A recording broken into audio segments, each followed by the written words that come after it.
Kalki 2898 AD has everything going for it. It has an amazing star cast, the world worth building, a big budget, and tremendous potential. But did it actually live up to the hype? Here is my Kalki 2898 AD review. The movie derives its story from the concept of the end of the world, the Savior's return, a common theme across multiple religions in form of the last incarnation of Lord Vishnu as Kalki, the second coming of Jesus Christ, the Day of Judgment, etc. The story is largely based on the Hindu aspects of coming of God in Kali Yuga. It starts with the events of Mahabharata, specifically the curse of Ashwadhama, and ends with some major reveals connected to the same. The journey from its first minute to the epic climax has its ups and downs, but the story holds everything together pretty well. The set pieces are brilliantly integrated into the story. The first half can do better with some good editing, but the story shines in the second half, and it's truly well made. Let's talk about the characters. The characters like Ashwadhama, Bujji, some 80 called Sumati, Mariam, Bhairava, Commander Manas, and Supreme Yaskin all were very well written. The story beautifully captures the motivation of each of the characters. Special mention to the power-packed performance of Amitabh Bachchan as Ashwadhama, the soul of this movie. His presence, aura, acting are second to none. He was shown as an 8 feet giant and his presence was towering. He was a real star of the movie, and delivering such a performance at this age is something that only the likes of Big B can do. Prabhas as Bhairava was good in action scenes and serious scenes, but falters in some of the comedy scenes which looked gimmicky to me. Bujji, the partner in crime, was well voiced and emotions came out well. The banters between Bujji and Bhairava were on point. Some 80, Sumati, played by Deepika Padukone, and Mariam, played by Shobhana, were strong female characters, well written and acted. Saswata Chatterjee as Commander Manas was good, but not amazing. I thought the character could have been written better and made more menacing. Kamal Hassan as Supreme Yaskin has about a couple of minutes of role in the whole movie, and that too heavily created by heavy VFX. But here again, we have a strongly written character with great potential in the upcoming movies from the Kalki Universe. There are some amazing cameos by top names in the Indian film industry that the fans would love. I watched Kalki in Hindi, so I did not have high hopes, since unfortunately the dialogues in Telugu or any South Indian language are not usually well adapted for Hindi audience. Bahubali was an exception. Prabhas dubbed for himself, which I don't think was a good idea, since the character he portrayed could have done well if voiced by a native Hindi speaker, such as Sharad Kelkar, who voiced him in Bahubali. Hindi was the primary language in the world of Kalki, at least in the version that I saw.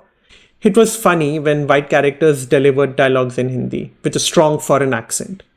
This was weird considering you would think if Hindi is the language in the last city on earth, set about 1,000 years in future, they would have at least lost the accent. I did not like whoever dubbed Lord Krishna in some scenes. Krishna in every other media has always sounded calm and composed, whereas in the Hindi version, Krishna had a strong baritone and anger in his voice. For the small frame of the actor who portrayed him, it did not sit well. Now let's get to the special effects. Overall, the VFX of the movie are not bad, but long shots showing dry outer Kashi landscapes looked jarring. The complex is a visual treat. Even the chambers where the fertile women were kept and the devices within were very well designed. The city of Kashi looks amazing in some shots, but subpar in others. Shambhala was also well done, although could have been better. I hated the guns, both the audio as well as the visual aspects of it. The guns of complex side were still okay, although heavily inspired by Halo. The guns and the vehicles on the rebel end looked extremely cheap. The same is the case with some vehicles which you would expect to be heavy and sturdy, but they looked like a large stage prop. The young Ashwadhama was all CGI, which I thought was not a good move, since among the real actors, it looked jarring.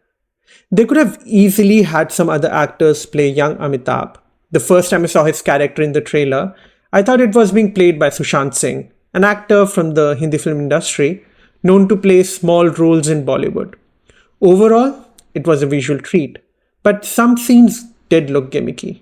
This movie had no reason to be 3 hours long. The first half is to blame. Some of the comedy scenes were unnecessarily stretched, especially the first encounter of Bhairava and other bounty hunters.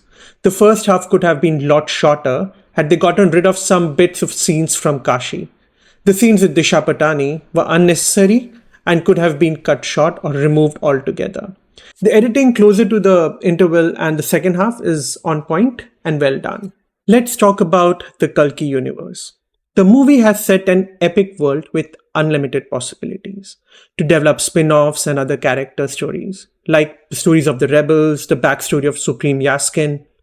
Bhairava and Buji, the Amazon series, is a good example of what we can potentially get out of this universe.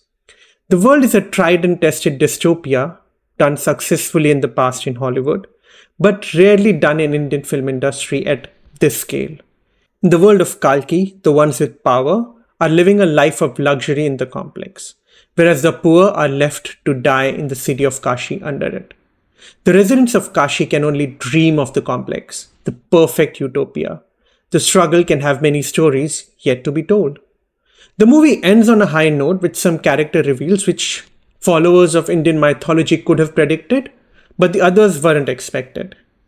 The mid-credit reveal from the complex is epic and sets up a villain which has never been done in the past. The future looks great for this universe, provided it is handled with same care as the second half of this movie. Overall, I would give this movie 8 out of 10.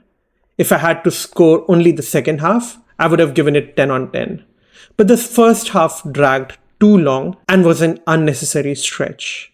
This movie is a one-time watch with the Kalki Universe having a potential to be the biggest epic fantasy world set in India. I'm definitely looking forward to what comes out of this universe in the coming years.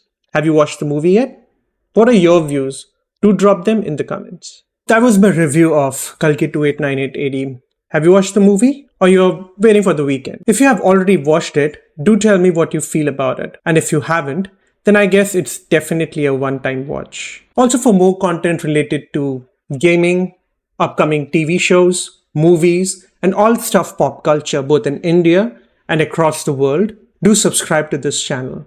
And if you're into Destiny, you're in for a treat, because soon I'm going to create some beginner's guide for players of Destiny. So if that interests you, then do hit the subscribe button.